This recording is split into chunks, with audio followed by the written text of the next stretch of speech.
तो भारत के प्रधानमंत्री G7 समिट में साझा होने के लिए जाने वाले हैं। अब ये G7 की पहले कहानी सुन लो, क्योंकि भारत की मीडिया में G7 की न्यूज बड़ी चर्चा में रही है। हो भी क्यों ना, इस बार का G7 कनाडा में जो हो रहा है, और कनाडा और भारत के बीच जो चला है वो पिछले साल प्रमुख सुर्खी रहा है, क्योंकि कनाडा के अंदर जिस तरह से वहां की सरकार ने खालिस्तानियों के समर्थन में माहौल बनाकर रखा था, जिस तरह से वहां के प्रधानमंत्री लगातार खालिस्तानियों के कारण भारत से झगड़ रहे थे। फिलहाल वो प्रधानमंत्री वहां पर नहीं बचे, लेकिन भारत की कनाडा यात्रा तय हो गई है। आज उसी G7 की चर्चा भी थोड़ी सी कर ली जाए, जिस G7 से यह कहा जा रहा था या ये उम्मीद की जा रही थी कि संभवतया भारत को उसमें इनवाइट नहीं किया जाएगा, क्योंकि वो कनाडा में होस्ट हो रहा है। मेरे प्यारे साथियों, दुनिया में सबसे पैसे वाले देशों के अगर समूहों को नाम दिया जाए तो ब्रॉड लेवल पर उसे G20 में समाहित किया जाता है, लेकिन उसको छोटे लेवल पर अगर बात की जाए, दुनिया की सारी बड़ी अर्थव्यवस्थाएं पहले कभी G8 के नाम से जानी जाती थी, लेकिन 2014 में जब से रूस को इन्होंने बाहर निकाला, दुनिया की प्रमुख अर्थव्यवस्थाओं के 7 देश एक साथ मिलकर दुनिया का फेथ डिसाइड करते हैं कि भविष्य क्या होगा। इन देशों में Canada, France, Germany, Italy, Japan, UK और यूएसए शामिल हैं। ये यूरोप और अमेरिका के द्वारा लीड किया गया समूह है। अक्सर जब ये मीटिंग करते हैं तो अपने समकक्ष या उभरती हुई अर्थव्यवस्थाओं को अपने साथ मीटिंग में बुलाते हैं। सदस्यता इन्होंने G20 में दी हुई है। G20 के अंदर बाकी सारे देश इंक्लूडिंग भारत को भी शामिल किया हुआ है, लेकिन अपना एक एलीट क्लब G7 के नाम से चलाते हैं। इसी G7 में फिलहाल कनाडा के अंदर इन देशों की बैठक होने वाली है। इस बैठक में भारत को हर बार इनवाइट किया गया है। जहां जहां भी G7 हुआ वहां वहां पर भारत को अक्सर बुलाया जाता रहा है। इस बार के G7 में क्योंकि यह कनाडा में हो रहा था, उम्मीद की जा रही थी कि भारत को नहीं बुलाया जाएगा। ब्लूमबर्ग नाम से एक न्यूज चैनल है, उसने तो यह न्यूज भी चला दी कि मोदी जी को G7 में बुलाया ही नहीं जा रहा है। यह न्यूज 5 तारीख को जैसे ही आई, नेशनल मीडिया में भी जबरदस्त तरीके से छाई कि कनाडा के साथ हमारे इतनी बुरी तरह से संबंध बिगड़ चुके हैं कि हमें कनाडा में होने वाले G7 के अंदर भी इनविटेशन नहीं मिला है।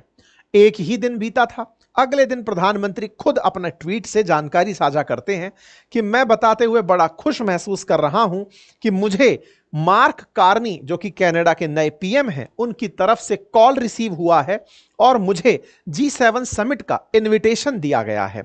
इस इनविटेशन को मैं स्वीकार करता हूं और मैं जल्दी ही कनाडा की यात्रा करूंगा। प्रधानमंत्री ने एक दिन के अंदर ही उस पूरी कहानी पर पूर्ण विराम लगाते हुए इन्फॉर्म कर दिया कि मैं भविष्य में क्या करने जा रहा हूं। ब्लूमबर्ग भी अपनी न्यूज चेंज कर ही लेता है, लिखता है कि सर G7 में जा रहे हैं। चलिए, यह भी होता है। जैसे ही यह खबर और तेज होने लगती है, आज फिर एक नई खबर निकलकर आती है। 6 तारीख के दिन तो यही बड़ी खबर थी, फिर एक और खबर ताजा निकलकर आती है और उस खबर में मेंशन किया जाता है, और खबर में मेंशन होता है कि भारत की तरफ से प्रधानमंत्री साइप्रस रुकते हुए कनाडा पहुंचेंगे। साइप्रस रुकते हुए कनाडा पहुंचेंगे और लौटते समय क्रोएशिया में रुकेंगे। अब यह जानकारी जब बाहर आती है तो प्रधानमंत्री का कार्यक्रम आउट होता है, क्योंकि यह सम्मेलन 15 से 17 तारीख के बीच में कनाडा में हो रहा है। ऐसे में भारतीय प्रधानमंत्री रविवार को जब भारत से रवाना होंगे तो मध्य में पड़ने वाले साइप्रस में पहले विराम लेंगे। साइप्रस यानी कि संडे के दिन साइप्रस में आप होंगे। इसके बाद आप कनाडा निकल जाएंगे और वहां G7 अटेंड करेंगे। लंबी यात्रा है तो मध्य में साइप्रस पड़ेगा, वहां रुकते हुए आप जाएंगे। लौटते में एक बाल्कन कंट्री है, नाम है जिसका क्रोएशिया, वहां पर प्रधानमंत्री जाएंगे, जो संभवतया इंदिरा गांधी जी के बाद में पहले प्रधानमंत्री होंगे जो यहां पर यात्रा कर रहे होंगे।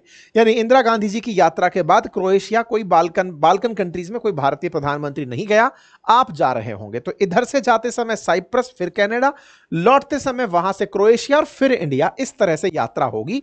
और यह दोनों देशों के बीच में मतलब काफी अच्छे व्यवहार को विकसित करने में उपयोगी सिद्ध होगी।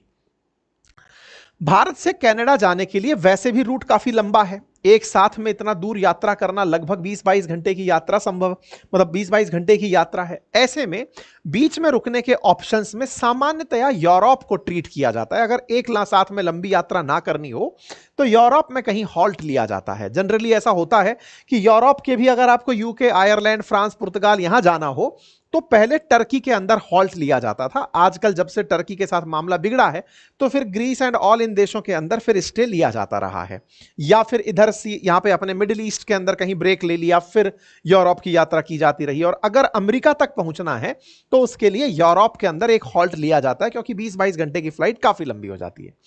इसका कारण फिलहाल यह नहीं है कि साइप्रस में लंबी फ्लाइट के कारण रुक रहे हैं, कारण यह है कि यहां टर्की को कुछ संदेश देना है। तो टर्की के दक्षिण में यह जो मेडिटेरेनियन सी है, इस मेडिटेरेनियन सी के अंदर एक आइलैंड कंट्री डला हुआ है। इस कंट्री का नाम है साइप्रस। इस साइप्रस को अगर मैं इस तरह जूम करके दिखाऊं तो आपको ऐसा दिखाई पड़ता है। अगर आप भारत के मैप से चलते हुए मिडिल ईस्ट कंट्रीज की तरफ यात्रा करते हुए मेडिटेरेनियन सी में पहुंचते हैं तो आपको यह देश पश्चिम की तरफ चलते हुए दिखाई पड़ता है। भूमध्य सागर में एक आइलैंड कंट्री के रूप में स्थित है। इतने से देश की भारत की प्रधानमंत्री यात्रा कर रहे हैं तो यह निश्चित ही बड़ी खबर बन जाता है। देखने में कुछ हद तक गिटार जैसा दिखता है। इस देश को अगर आप देखें तो इसके अंदर कुछ प्रमुख स्थान दिखे हैं। इनमें से निकोशिया नामक जो स्थान है यह साइप्रस की फिलहाल राजधानी है। जब भी साइप्रस को जिक्र में लाया जाता है तो निकोशिया, कि निकोशिया में भारत की यह डील हुई, निकोशिया ने भारत के लिए यह कहा, इस तरह से निकोशिया सुर्खियों में बना रहता है।